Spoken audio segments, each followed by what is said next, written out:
નમસ્કાર મિત્રો, આજે 2 જુલાઈ 2026 દિવસ ચૈતરભાઈ વસાવાના કેસમાં એક બહુ મોટી બાબત સામે આવી છે. જ્યારે ચૈતરભાઈને જેલમાં પૂર્યા ત્યારના એ દિવસે જે દિવસે ચુકાદો આવ્યો એ દિવસનું જો મારું મીડિયાનું નિવેદન સાંભળ્યું હોય તો એમાં હું બોલ્યો છું કે સરકારી પોલીસ, સરકારી ફરિયાદી, સરકારી સાક્ષી, સરકારી વકીલ બધાએ ભેગા મળી અને ભાજપના ઈશારે નિર્દોષ લોકોને જેલમાં પુરાવાનું ષડયંત્ર કર્યું છે. આ નિવેદન મારું તે દિવસથી લઈ આજ દિવસ સુધીનું છે. હવે આ વિડીયો સાંભળો, બહુ એક રસપ્રદ બાબત સામે આવી છે. આ સાંભળો. ડેડિયાપાડાના ફોરેસ્ટ ઓફિસર પરના હુમલા, ખંડણી અને ફાયરિંગના કેસમાં તાજેતરમાં નામદાર સેશન્સ કોર્ટે એમએલએ ચૈતર વસાવા સહિત અન્ય 8 જણને 7 વર્ષની સખત કેદની સજા કરવામાં આવેલી. એ કિસ્સામાં કાયદાનું કામ કર્યું છે, પણ એ કેસમાં જે સંવેદનશીલ બાબત એવી હતી, એક મહિલા કન્વિક્ટને 18 દિવસનું નવજાત બાળક હતું. એ જે બાબત છે જ્યારે સરકારના ધ્યાન પર આવી ત્યારે ગુજરાત સરકારના માનનીય મુખ્યમંત્રી શ્રી ભૂપેન્દ્ર પટેલ સાહેબ તથા માનનીય નાયબ મુખ્યમંત્રી શ્રી હર્ષભાઈ સંઘવી સાહેબે સંયુક્ત નિર્ણય એવો લીધો કે મહિલા આરોપી માનનીય ભૂપેન્દ્રભાઈ પટેલ અને હર્ષ સંઘવીએ એવો નિર્ણય લીધો કે આ જે બેન છે એને જામીન અપાવી દેવા, છોડી મૂકવા. આ વિડીયોમાં આપણા ગુજરાત હાઈકોર્ટના સરકારી વકીલ શ્રી છે, તેઓ એવું જણાવે છે કે જામીન અરજી કરે ત્યારે સરકાર તરફે એનું એટલે ગુજરાતની હાઈકોર્ટના માનનીય સરકારી વકીલ શ્રી એવું જણાવે છે કે ભૂપેન્દ્રભાઈ અને હર્ષ સંઘવીએ સીધી સૂચના હાઈકોર્ટના સરકારી વકીલ સાહેબ શ્રીને આપી અને વકીલ સાહેબ શ્રીએ હર્ષ સંઘવી અને મુખ્યમંત્રીની સૂચના પ્રમાણે કોર્ટમાં કામ કર્યું, જેના કારણે શકુંતલાબેનને જામીન મળી ગયા.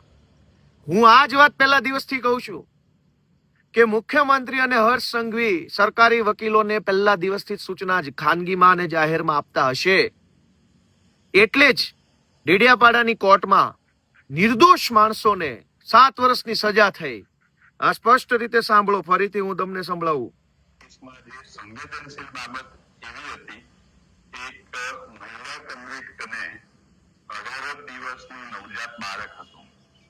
એટલે એ જે બાબત છે જ્યારે સરકારના ધ્યાન પર આવી ગુજરાત સરકારના માનનીય મુખ્યમંત્રી શ્રી ભૂપેન્દ્ર પટેલ સાહેબ તથા માનનીય નાયબ મુખ્યમંત્રી શ્રી હર્ષભાઈ સંઘવી સાહેબે સંયુક્ત નિર્ણય લીધો.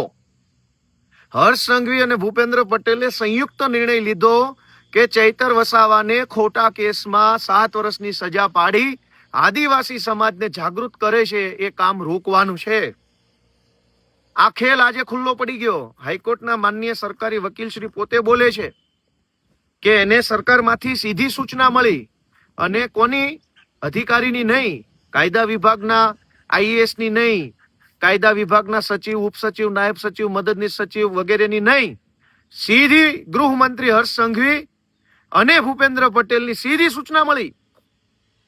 તો એનો અર્થ એમ થયો કે આ આખા કેસની અંદર સીધી સૂચના ત્યાં બેઠેલા 2 માણસોએ આપી છે, ચૈતર વસાવાને જેલમાં પૂરવાની.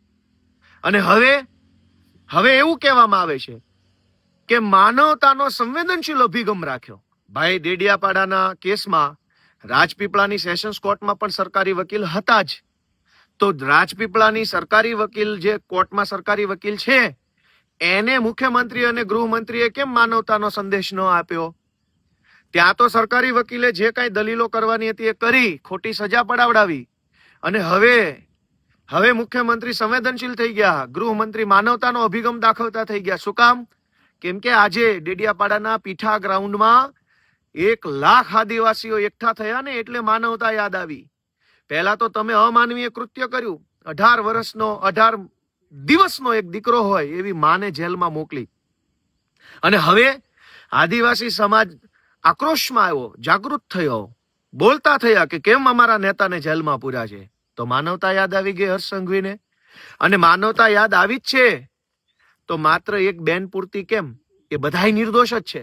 તમારી રાજકીય લડાઈ ચૈતર વસાવા સાથે છે, પણ આ કેસમાં 9 આરોપી પૈકી ચૈતર વસાવાને બાદ કરતા બાકીના બધા જ માણસો બિન રાજકીય છે, ખેડૂતો છે, એમની પત્ની છે, એમની દીકરીઓ છે. તમને માનવતા જ યાદ આવી તો બાકીના બધા લોકોને કેમ જેલમાં પૂરી રાખ્યા છે? હર્ષ સંઘવી અને ભૂપેન્દ્રભાઈ પટેલને એટલી જ વિનંતી, અને ગુજરાતભરના આદિવાસી સમાજને મારી તો એટલી વિનંતી છે કે આખો રાજકીય કેસ છે, આખો રાજકીય સ્ટન્ટ ઉભો કરવામાં આવ્યો છે. આજે હાઈકોર્ટના સરકારી વકીલ શ્રી જે બોલ્યા છે એનાથી સાબિત થઈ ગયું કે આખા કેસની અંદર મુખ્યમંત્રી અને ગૃહમંત્રીને શરૂઆતથી લઈ અંત સુધી બધી માહિતી છે. છેલ્લી વાર આ વિડીયો સાંભળી લો શું બોલે છે. મહિલા આરોપી જ્યારે પણ સાંભળો. એ કિસ્સામાં કાયદાનું કામ કર્યું છે, પણ એ કેસમાં જે સંવેદનશીલ બાબત એવી હતી, એક મહિલા કન્વિક્ટને 18 દિવસનું નવજાત બાળક હતું.